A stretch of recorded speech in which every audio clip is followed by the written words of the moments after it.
हरिद्वार के पास ही बहुत ही प्राचीन और सिद्ध स्थान है जिसका नाम बिल्बकेश्वर महादेव है, जो कि हरिद्वार के पास ही मौजूद बिल्ब पर्वत पर स्थित है। और यह पवित्र स्थान भगवान शिव और माता पार्वती को समर्पित है।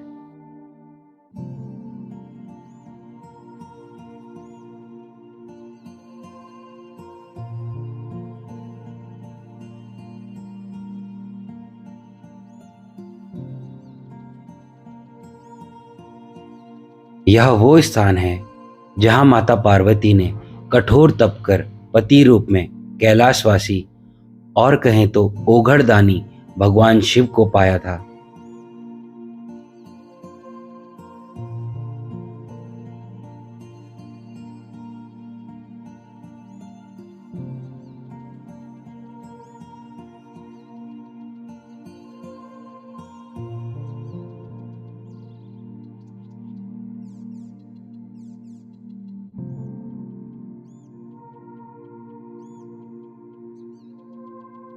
हरिद्वार में भगवान शिव को एक बार नहीं बल्कि 2 बार अपनी अर्धांगिनी मिली। पहले भगवान शिव ने दक्षेश्वर के राजा दक्ष की पुत्री सती को पत्नी रूप में पाया था, परंतु पिता द्वारा पति का अपमान देखकर क्रोध में उन्हीं माता सती ने यज्ञ कुंड में भस्म होकर अपना देह त्याग दिया था। वह माता सती ही थी जिन्होंने दोबारा से हिमालय राज के घर पार्वती रूप में जन्म लिया और फिर नारद ऋषि की सलाह पर भगवान शिव को दोबारा से पति स्वरूप में प्राप्त करने के लिए इस बेल्व पत्र से घिरे मनोहर बिल्व पर्वत पर आकर भगवान शिव की कठोर तपस्या की और भोलेनाथ को प्रसन्न कर फलस्वरूप दोबारा से उनकी अर्धांगिनी बनने का सौभाग्य प्राप्त किया। कहते हैं माता पार्वती यहाँ अपनी तपस्या के दौरान बेलपत्र खाकर अपनी भूख को शांत किया करती थी और धीरे धीरे बेलपत्र का सेवन बंद कर माता पार्वती भगवान शिव की कठोर तपस्या में लीन हो गई थी।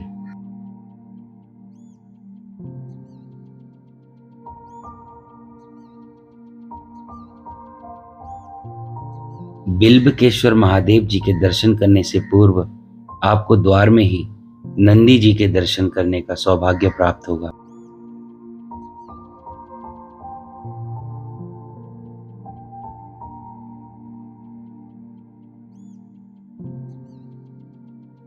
यहाँ नीम के वृक्ष के नीचे स्वयंभू शिवलिंग स्थापित है जिसकी आराधना बिल्बकेश्वर महादेव के रूप में की जाती है और स्वयंभू शिवलिंग के ठीक ऊपर शेषनाग जी भी स्थापित किए गए हैं जिससे भगवान शिव के दर्शन और भी ज्यादा भव्य हो जाते हैं।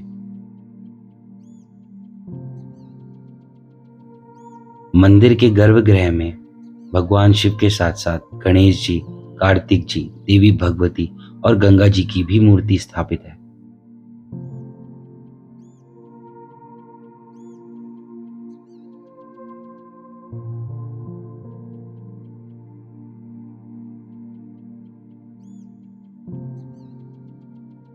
बिल्बकेश्वर महादेव जी के दर्शन करने की मान्यता अधिक इसलिए भी है क्योंकि इस स्थान पर भगवान शिव आशीर्वाद मुद्रा में स्थित हैं और यही कारण है कि यहाँ श्रद्धालु दूर दूर से आकर अपनी कठिन परिस्थितियों को भगवान शिव से साझा कर उसका निवारण पाते हैं।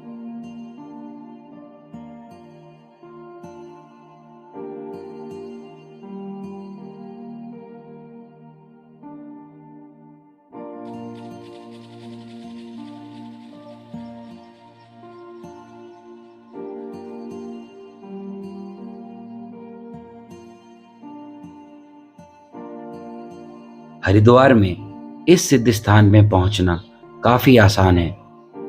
चांडी देवी पुल से मात्र 5 किलोमीटर की दूरी पर और हरिद्वार रेलवे स्टेशन से महज 4 किलोमीटर की दूरी पर यह सिद्ध स्थान मौजूद है और इन दोनों ही स्थानों से आपको ऑटो की सुविधाएं आसानी से उपलब्ध भी हो जाएंगी।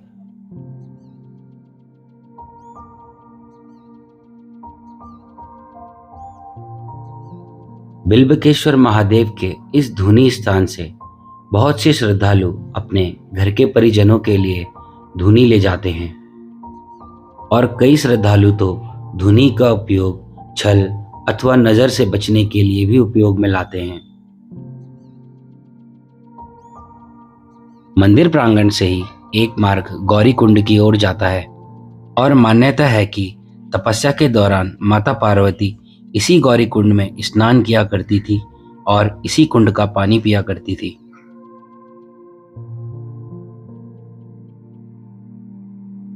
मंदिर प्रांगण से गौरी कुंड की दूरी लगभग 200 मीटर की है और यह पूरा मार्ग चारों ओर हरे भरे जंगल से घिरा हुआ है। पवित्र गौरी कुंड के पीछे की मान्यता यह है कि तपस्या के दौरान जब माता पार्वती यहाँ बेलपत्र खाकर अपनी भूख शांत किया करती थी, लेकिन जब पीने के लिए पानी की समस्या आई तब देवताओं के आग्रह पर स्वयं पितामह ब्रह्मा ने अपने कमंडल से गंगा की जलधारा प्रकट की और माता पार्वती की तपस्या को सफल बनाने में योगदान दिया।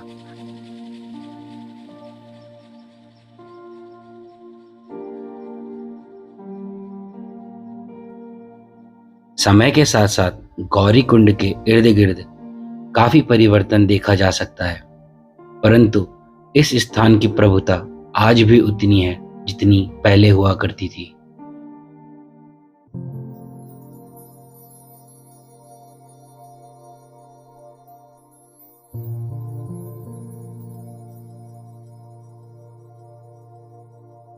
वर्तमान समय में गौरी कुंड एक पानी से भरा हुआ कुआं है जिसको कि यहाँ के पुजारियों ने ढक कर रखा हुआ है और हर प्रातःकाल माँ गौरा की पूजा अर्चना करने के बाद कुंड से थोड़ा सा जल भक्तों के आचमन के लिए निकाल लेते हैं।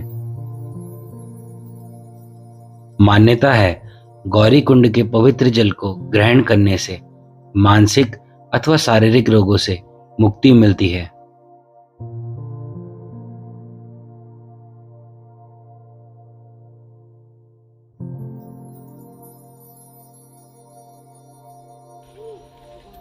गौरी कुंड के समीप ही हनुमान जी का एक बहुत ही सुंदर सा मंदिर है। हनुमान जी के दर्शन करने से पहले हमारी मुलाकात एक सिद्ध महात्मा जी से हुई जो कि इस स्थान में अपनी सेवा देते हैं और यहाँ साधना करते हैं। जब हमने महात्मा जी से बात करने का प्रयास किया तो हमें पता चला कि वह मौन साधना में थे और चेहरे पे बस एक सुंदर सी मुस्कान लिए हमें आशीर्वाद दे रहे थे।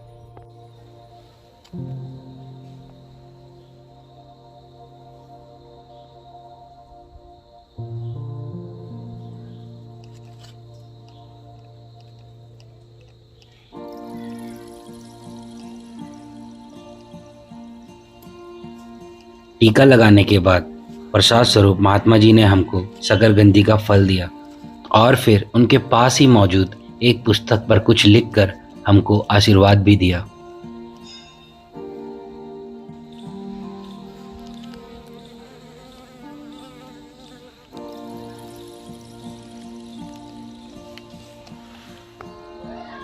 महात्मा जी से सुंदर भेंट होने के उपरांत हमने हनुमान जी के दर्शन किए और फिर महात्मा जी से विदा लेते हुए हम अपने घर को चले गए। अंत में बस इतना ही कि अगर आपका कभी भी हरिद्वार आना हुआ तो कुछ समय निकालकर इस स्थान में दर्शन करने जरूर आएं।